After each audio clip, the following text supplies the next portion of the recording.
Hi guys, in this video let me teach you how can you fix the microphone buzzing sound on the Windows 10 or 11 issue.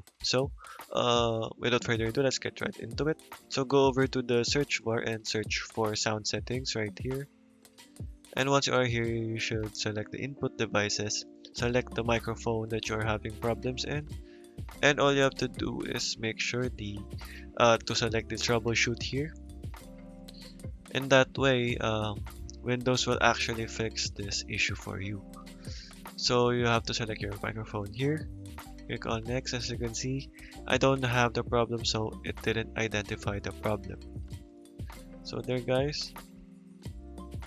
So as you can see here, this is my microphone.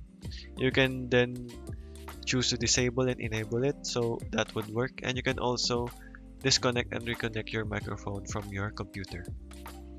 So the second one is go over to the speakers here icon on the taskbar. So right click and then open sound settings, or my mistake.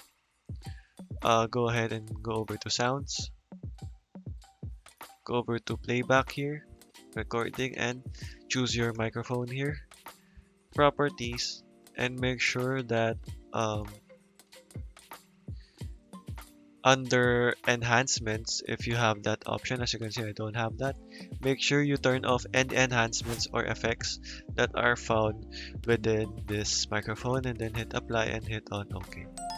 So okay guys, those are the ways on how you can fix the microphone buzzing sound from Windows. So thank you for watching and goodbye.